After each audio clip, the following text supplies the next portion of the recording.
বদলা নয় বদল চাই, এমনকি বিজেপির শীর্ষ নেতৃত্বের মুখেও এই ডায়লগ শোনা গেছে, কিন্তু বদলের যে চেহারা চোখে পড়ছে তা কিন্তু খুব একটা স্বস্তি দিচ্ছে না।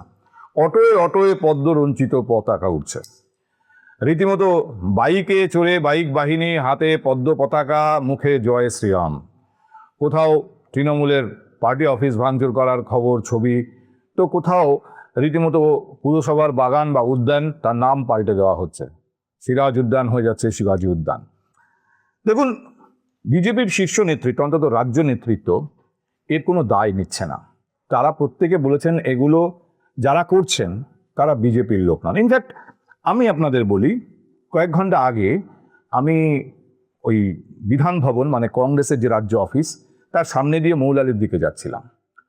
হঠাৎ করে দেখলাম বেশ কিছু বাইকে একজন দুজন, কোথাও কোথাও তিনজন, কারোর মাথায় হেলমেট নেই, কোথাও অন্তত একজনের মাথায় আছে, বাকিদের নেই। চেহারা যা, তাদের যা গেট আপ, শুভেন্দু অধিকারের একটা ডেফিনেশন খুব জনপ্রিয় হয়েছিল, আপনাদের মনে আছে? লাল চুল, কানে দুল, তার মানেই তৃণমূল। এই গেট আপেরই লোক, তাদের হাতে বিজেপির পতাকা, মুখে জয় শ্রীরাম স্লোগান, এবং ওখানে পুলিশও দাঁড়িয়েছিল। বিজেপির শীর্ষ নেতৃত্ব স্টেক নিচ্ছেন না, কিন্তু আমার মনে হয়েছিল যদি স্টেক না নেন তাহলে তো অন্তত পুলিশ প্রশাসনকে তারা কড়া নির্দেশ পাঠাতে পারেন। কেন বুলডোজার দিয়ে কিছু ভাঙা হবে? এখনো সরকার করা হয়নি, কোনো পলিসি তৈরি হয়নি, কেন এই ধরনের ছবি আসছে? কারা করছেন? শীর্ষ নেতৃত্ব বলছেন আমরা কাউকে এসব বলিনি, আর এরা আমাদের লোক না। ইনফ্যাক্ট বিজেপির যে সমস্ত বিধায়করা নির্বাচিত হয়েছেন তারা বিভিন্ন জায়গায় খবর পেলে যাচ্ছেন, আটকাচ্ছেন, দলীয় কর্মীদের এইসব থেকে বিরত থাকতে বলছেন, তার ছবি সোশ্যাল মিডিয়ায় তারা ছড়িয়ে দিচ্ছেন। কিন্তু একটা জিনিস আমাকে আশ্বস্ত করলো, যে বৃহস্পতিবার কলকাতা পুলিশ সাংবাদিক সম্মেলন করে বৃহস্পতিবারের বারবেলায় জানালো যে রেজাল্ট ডিক্লেয়ার হওয়ার পর থেকে বৃহস্পতিবার বারবেলা পর্যন্ত শুধু কলকাতা পুলিশই প্রিভেন্টিভ বিভিন্ন সেকশনে 80 জনের ওপর গ্রেপ্তার করেছে, এবং পরিষ্কার জানিয়ে দিল কোথাও কোনো বুলডোজার ব্যবহার করা যাবে না। এটাও তারা জানিয়ে দিল যে বাইক র্যালি হলে তারা ব্যবস্থা নেবেন, পুলিশের অনুমতি ছাড়া কোথাও বিজয় মিছিল হবে না, হলে তারা ব্যবস্থা নেবেন। আমি ভাবছিলাম যে সিদ্ধিনাথ গুপ্তাও বলুন, বা অ্যাটলিস্ট এদিকে আইন শৃঙ্খলা বলুন, যে গোটা রাজ্যে এই একই ধরনের ব্যবস্থা নেওয়া হবে। তবে বার্তা যদি কলকাতা পুলিশকে দেওয়া হয়ে থাকে তাহলে রাজ্য পুলিশের কাছেও সেই বার্তা গেছে। ইনফ্যাক্ট আমি আজকে আপনাদের সামনে এই ধরনের কিছু বদলের কথা বলতে চাই, যে বদলগুলো সাধারণ মানুষকে সমস্যায় ফেলতে পারে, বা আরেকটু স্পেসিফিক্যালি বললে যারা নতুন সরকার গড়তে যাচ্ছেন সেই বিজেপির নতুন সরকারকে সমস্যায় ফেলতে পারে। এর কিছু খুব ক্লোজ টার্মে, কিছু হয়তো সামান্য লং টার্মে, 3 বা 4 বা 5 মাসের মাথায়। কিন্তু এই প্রত্যেকটা বিষয়কে কিভাবে এই নতুন সরকার হ্যান্ডেল করে সেদিকে আমাদের নজর রাখতে হবে। এই যে বলছিলাম যে এখানে কোথাও বুলডোজার চালিয়ে দেওয়া হলো, কি কোথাও একটা ভাঙচুর হলো, এগুলো সাধারণভাবে কন্ট্রোল হয়ে যায় যদি পুলিশ সঠিক বার্তা পেয়ে থাকে এবং পুলিশ সঠিক ব্যবস্থা নেয়, তাহলে আর এগুলো দেখতে হবে না। গত কয়েক ঘন্টা অনেকটা কমেও গেছে। কিন্তু আমি যে সমস্যাগুলোর কথা বলছি সেই সমস্যাগুলো নিয়ে বিজেপির রাজ্য নেতৃত্ব কি ভাববেন? সমস্যা নম্বর 1, স্বাস্থ্যসাথী কার্ড রাজ্যের সমস্ত বেসরকারি হাসপাতাল রিজেক্ট করতে শুরু করে দিয়েছে।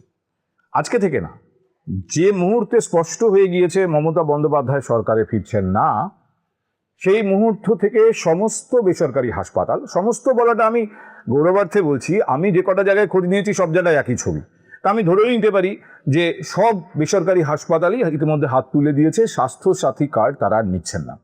আমি জানি স্বাস্থ্যসাথী কার্ড নিয়ে অনেক প্রশ্ন ছিল, আমি এও জানি, যেহেতু আমার সঙ্গে বেশ কিছু চিকিৎসক মহলেও অনেকের সঙ্গে যোগাযোগ আছে, যারা হাসপাতাল চালান তাদের সঙ্গে আমার যোগাযোগ আছে, এরকম অনেক স্বাস্থ্যসাথীর বিল, কয়েক লক্ষ টাকা, কয়েক কোটি টাকার বিল বিভিন্ন হাসপাতাল যা জমা করেছে, কিন্তু এখনো পর্যন্ত স্বাস্থ্য ভবন থেকে সেই টাকা পে করা হয়নি তাদের, কিন্তু তারা চিকিৎসা দিয়েছে।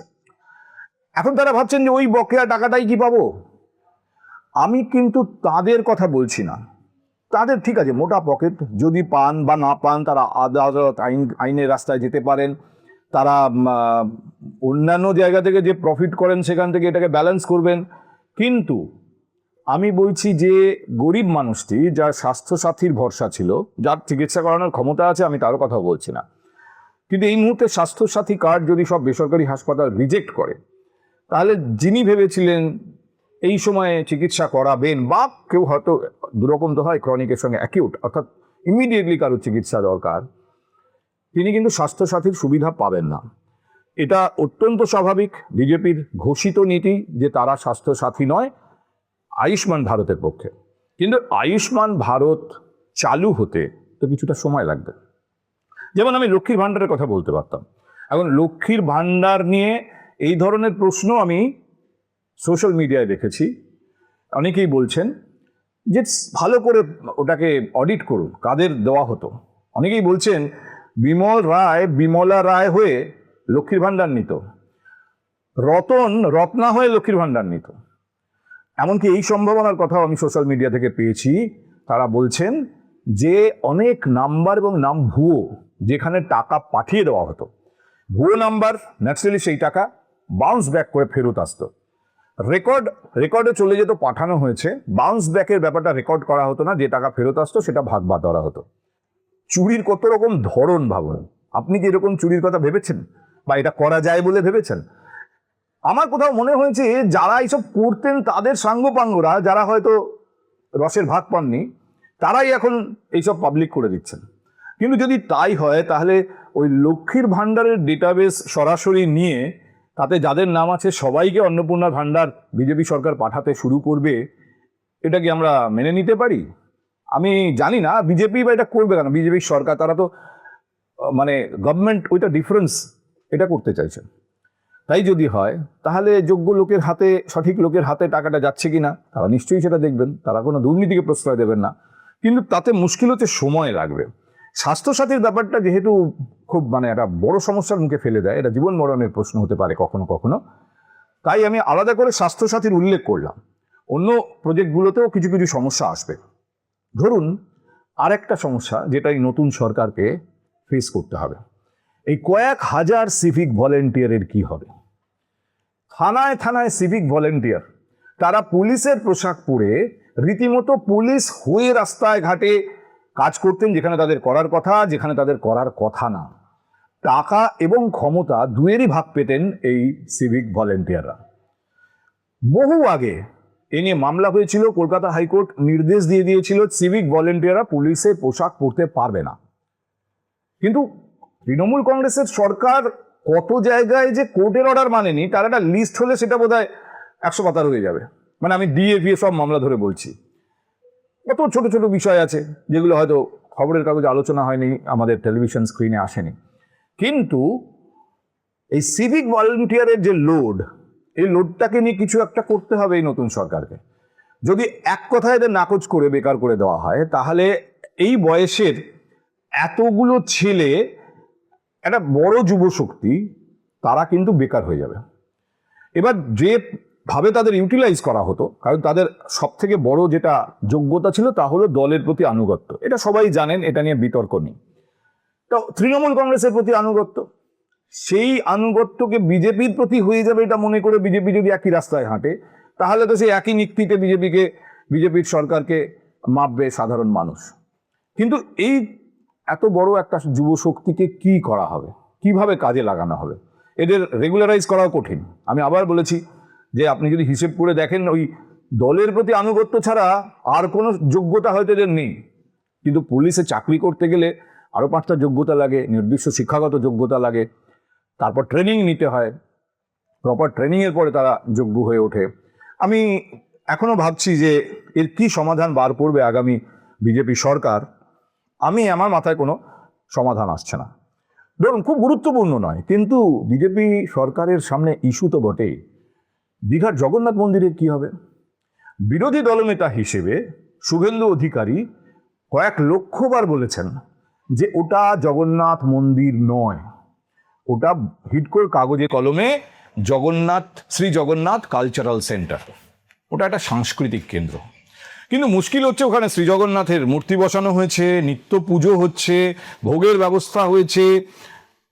এখন এই অবস্থায় ওটাকে কালচারাল সেন্টারে কি করে পরিবর্তিত করবে নতুন বিজেপি সরকার? এই সমস্যার কি সমাধান হবে? কারণ শুভেন্দু অধিকারীকে এই প্রশ্ন আমি সাংবাদিক হিসেবে করব, কি মশাই বলেছিলেন কালচারাল সেন্টার, এখনো তো ওখানে রীতিমতো ভক্তরা গিয়ে পুজো দিচ্ছে। আচ্ছা, বেশ কিছু দুর্গাপুজো সম্ভবত এবছর হবে না, কারণ বিজেপি সরকার দুর্গাপুজো কমিটিকে টাকা দেবে না। এই দুর্গাপুজো কমিটি টাকা পেতে পেতে শেষ পর্যন্ত 1,20,000 টাকা, এরকম অনেক দুর্গাপুজো চাঁদা তোলা পুরোপুরি ছেড়ে বা অন্য রিসোর্স খোঁজা পুরোপুরি ছেড়ে দিয়েছিল। শুধুমাত্র সরকার থেকে যে টাকাটা পেত তাই দিয়ে তাদের পুজো হয়ে যেত। তাদেরকে একটা দুর্গাপুজো করার মতো রিসোর্স তৈরি করতে হবে, আর যদি তারা তৈরি করতে না পারেন তাহলে সেই পুজোগুলো বন্ধ হয়ে যাবে। এবার বিজেপি সরকারে আসার পর প্রথম বছরে যদি দুর্গাপুজোর সংখ্যা কমে যায়, এটাকেই বা রামভক্তরা কিভাবে ব্যাখ্যা করবেন? আবার দুর্গাপুজো যাতে চালু থাকে তার জন্য সরকার যদি সেখানে টাকা খরচা করে, তাহলেই আবার লোকে দাঁড়িপাল্লা বের করবে। এক অদ্ভুত সমস্যা। এই সমস্যার মুখোমুখি বিজেপি হতে যাচ্ছে। কিছু কিছু সমস্যা আছে যা এক কথায় পরিবর্তিত হয়ে যাবে, যেমন ধরুন বিশ্ব বাংলা ব্র্যান্ড, এই ব্র্যান্ড মুছে যাবে। বেশ কিছু স্থাপত্য, এমনকি আমাদের স্টেডিয়ামের সামনে, সল্টলেক স্টেডিয়ামের সামনে যেই কোমর পর্যন্ত একটা অদ্ভুত মূর্তি, এসবগুলো হয়তো মুছে যাবে। অনেক জায়গায় বিশ্ব বাংলা ব্র্যান্ড আর থাকবে না, লোগো ফোগো থাকবে না। এগুলো করা বিজেপি সরকারের কাছে অপেক্ষাকৃত সহজ। আমি টেকনিক্যাল গভীরতায় না গিয়ে বলছি, এবার টেকনিক্যালি কি জটিলতা আছে আমি জানি না। ফলে এই যে সমস্যাগুলো, এই সমস্যাগুলো নতুন সরকার কিভাবে সমাধান করে, এইসব প্রশ্নের কি উত্তর তারা বার করেন, এইসব অঙ্কের হিসেব তারা কি করে মেলান, এটা কিন্তু দেখার মতো। আগামী কয়েক মাস সাংবাদিক হিসেবে এটা আমাদের অন্যতম কাজ হয়ে থাকবে। এমনকি আমি আপনাদের বলি যে publishers and book sellers guild, যারা কলকাতায় বইমেলা, আন্তর্জাতিক বইমেলার আয়োজন করে, যেখানে মুখ্যমন্ত্রী ওপেন করতে যান, কবিতা পড়েন, তার বই একের পর এক বের হয়, এইসব ছবি কতটা থাকবে এ নিয়ে অনেকেই সন্দেহ প্রকাশ করেছেন। কিন্তু যেটা মানে দু একজন গিল্ডকর্তার সঙ্গে কথা হয়েছে আমার, তারা আশঙ্কিত প্রথম কথা হচ্ছে যে বইমেলা ময়দান বলে যে জায়গাটাকে দাগিয়ে দেওয়া হয়েছিল, মমতা বন্দ্যোপাধ্যায় সরকার মার্ক করে দিয়েছিল, তাতে তো অনেকের আপত্তি ছিল, কিন্তু যেহেতু মুখ্যমন্ত্রী বলেছেন কারোর আপত্তি টেকেনি। কিন্তু এখন কি হবে? দ্বিতীয়ত, আগামী বছর, আগামী তো বলা ঠিক নয়, প্রস্তুতি শুরু হয়ে যাবে পুজোর পর থেকেই, এবং ঘোষণা করে দিতে হবে তার কয়েকদিনের মধ্যেই। যদিও মেলাটা হবে আগামী বছর, এটা কলকাতা আন্তর্জাতিক বইমেলার 50তম বছর। গত বছর বইমেলা ময়দানের উদ্বোধনী অনুষ্ঠান থেকে বই তীর্থ তৈরির কথা ঘোষণা করে গিয়েছেন মুখ্যমন্ত্রী। তার জন্য 10 কোটি টাকা বরাদ্দ করে গিয়েছেন। কিন্তু ইন্টারেস্টিং হচ্ছে, সেই বরাদ্দ কিসের মারফত? না, এবার আর হিটকো টিটকো নয়, তিনি আইএনসি মারফত, ইনফরমেশন অ্যান্ড কালচার দপ্তর মারফত সেই টাকার কথা, বরাদ্দের কথা বলে দিয়ে গিয়েছিলেন। এখন গিল্ড কর্তারা ভেবে পাচ্ছেন না এই প্রজেক্টের কি হবে, ওই টাকা আদৌ আসবে কিনা। তারা অনেকটা নাকি এগিয়েছেন, তারা প্ল্যান ইত্যাদি বানিয়েছেন, কিন্তু এখন সব থমকে আছে। এই সব প্রশ্নের উত্তর দেবেন পশ্চিমবঙ্গের আগামী মুখ্যমন্ত্রী।